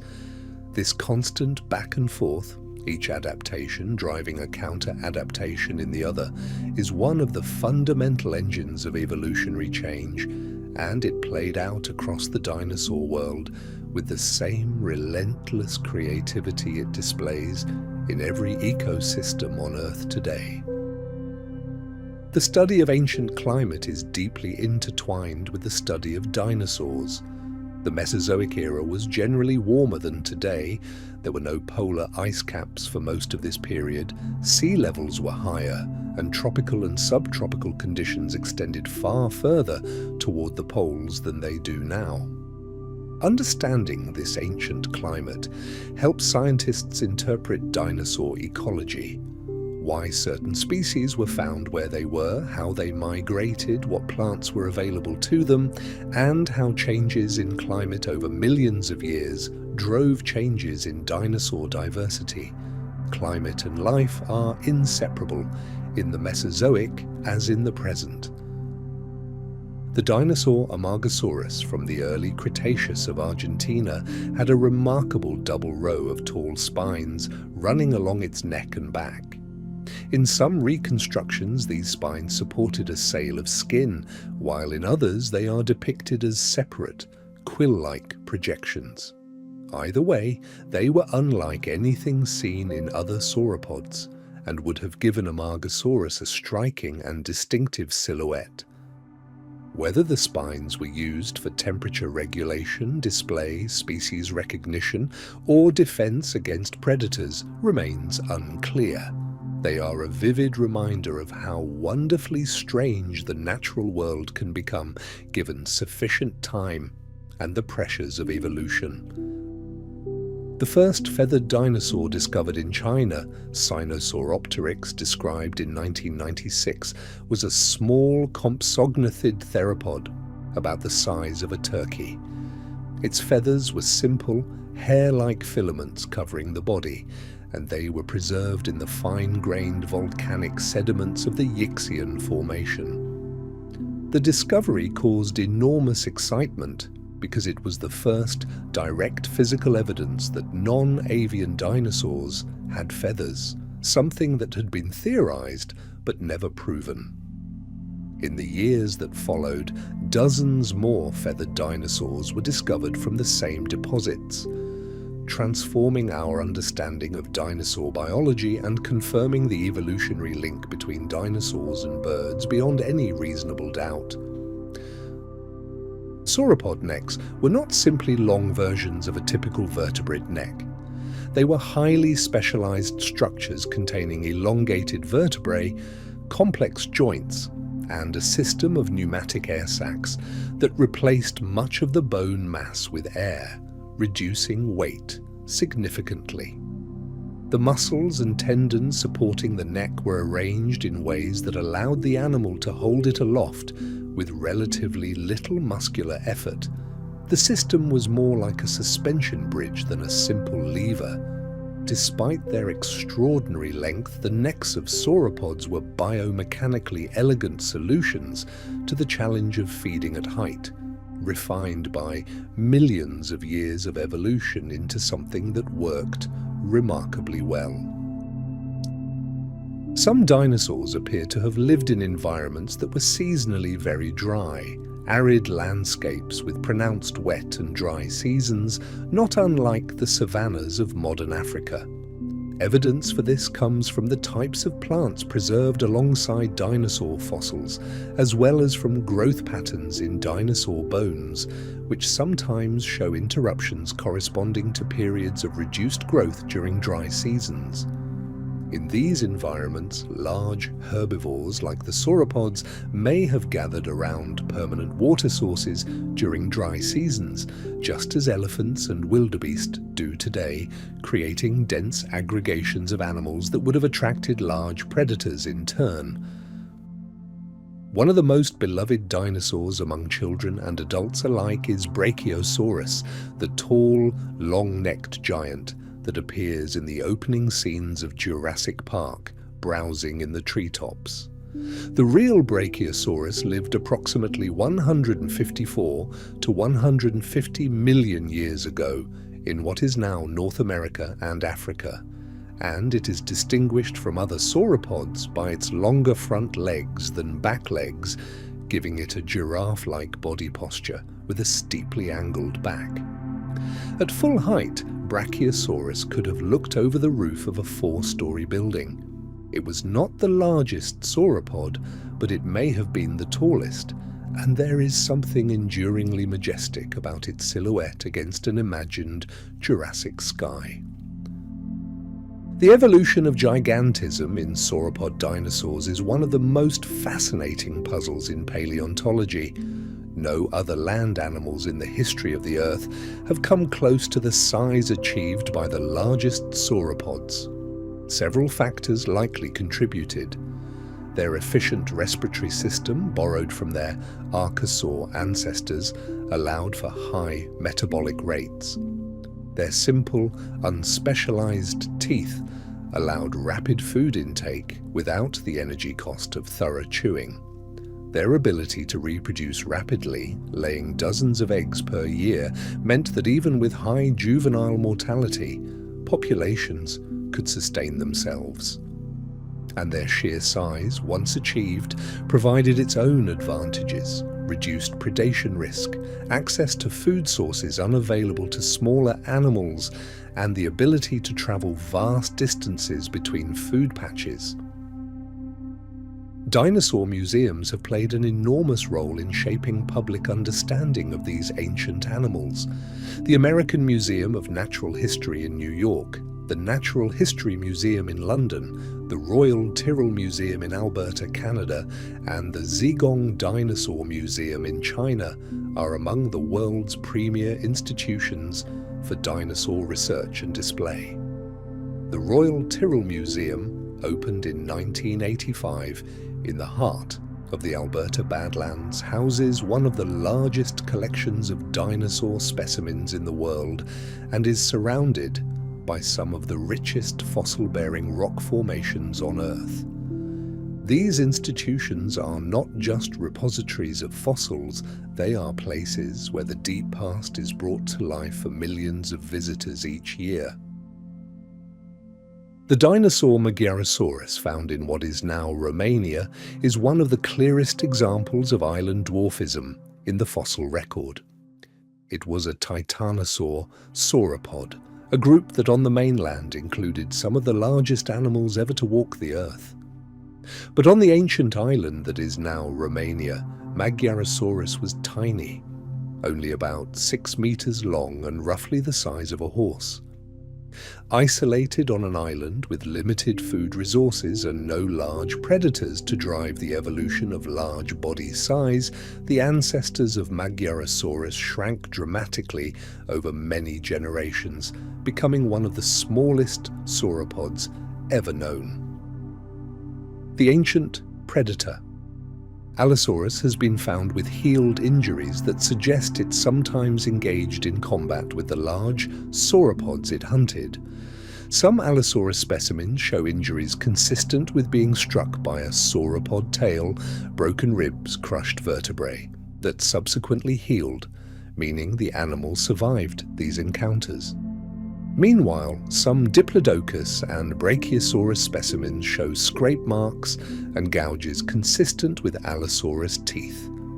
This physical evidence of ancient predator-prey conflict, preserved in bone for 150 million years, gives a vivid and visceral sense of the dangers and violence that were part of everyday life in the Jurassic world.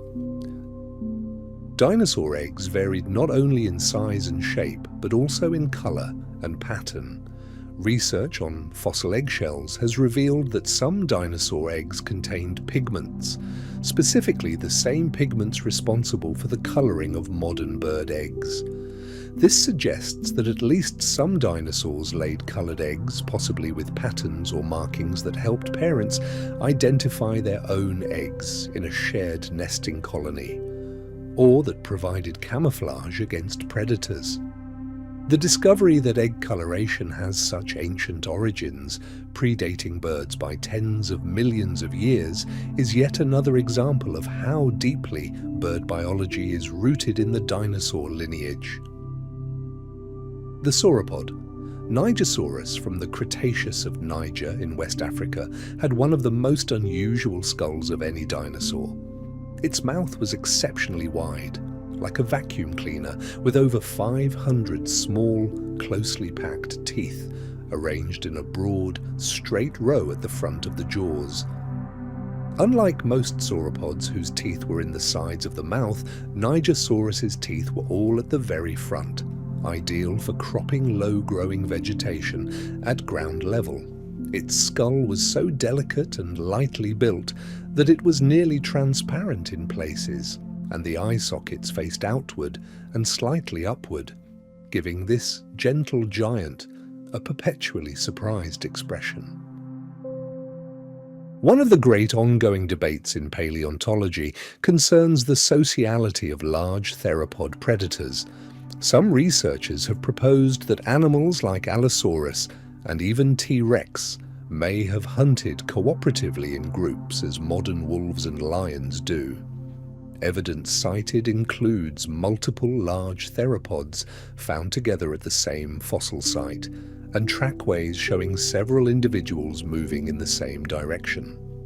Skeptics argue that these associations can be explained by individual animals converging on the same food source independently, without any coordination or cooperation.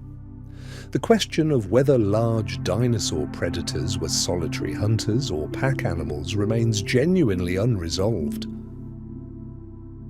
The early Cretaceous dinosaur Psittacosaurus, whose name means parrot lizard, named for its parrot-like beak, is one of the best-known ceratopsian dinosaurs. Hundreds of specimens have been found, ranging from hatchlings to adults, making it possible to study its entire life history in detail. One remarkable Psittacosaurus specimen was found with a group of young individuals, too many to have all hatched from a single clutch, huddled together, possibly under the care of an adult. This suggests that Psittacosaurus may have practiced a form of communal care for young, with adults looking after the offspring of multiple parents simultaneously, much like modern meerkats or certain birds. The Morrison Formation's Bone Cabin Quarry in Wyoming was so rich in dinosaur bones in the late 19th century that local ranchers used the bones as building material for a cabin, the origin of its name. When paleontologists arrived to excavate the site in 1897, they found bones literally eroding out of the hillside in enormous quantities.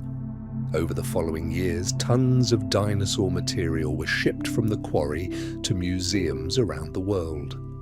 The site eventually yielded the remains of over 100 individual dinosaurs. It remains one of the most productive dinosaur sites ever discovered, a testament to how astonishingly rich the late Jurassic fossil record of North America truly is. The development of CT scanning technology has revolutionized the study of dinosaur fossils. By scanning a fossil with X-rays from multiple angles and combining the images into a three-dimensional model, scientists can examine the internal structure of a bone without cutting it open, preserving the fossil intact while revealing details invisible to the naked eye. CT scanning has been used to study the internal structure of dinosaur skulls, revealing the size and shape of their brains, the pathways of their nerves and blood vessels, and the internal anatomy of their ears. It has also been used to examine eggs with embryos still inside, allowing scientists to identify the species and study the development of unhatched dinosaurs. The horned dinosaur Cosmoceratops from Utah had the most elaborate head ornamentation of any ceratopsian ever described. It had 15 distinct horns and horn-like projections on its skull, 2 long brow horns, a nose horn, and a series of 10 curved, forward-pointing hooks along the edge of its frill. The name Cosmoceratops means ornate horned face, and it is well deserved. Despite the fearsome appearance of its weaponry, most of these projections were likely used for display rather than combat, as they would not have been ideally positioned for inflicting serious injuries on a predator or a rival. The ancient world of the Jurassic period would have sounded very different from today. The air was filled not with bird calls, birds were only just beginning to diversify, but with the sounds of insects, the calls of pterosaurs, and the vocalizations of dinosaurs. The forests were not the familiar broadleaf and conifer forests of today, but ancient landscapes of cycads, ferns, horsetails, and early conifers. There were no grasses. Grasses would not evolve until the late Cretaceous and would not become widespread until after the dinosaurs were gone. The Jurassic world was lush and green but profoundly alien, a planet recognizably Earth, but utterly unlike the one we know. And so, we come to rest. For hundreds of millions of years, dinosaurs walked this earth beneath the same stars that shine above you now. They breathed the same air, felt the same sun, and lived out their lives on the same ground beneath your feet.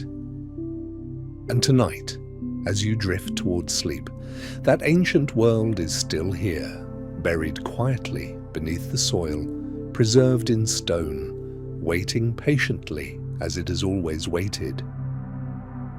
You are part of that same long story. Rest now. Let the deep time carry you gently into sleep.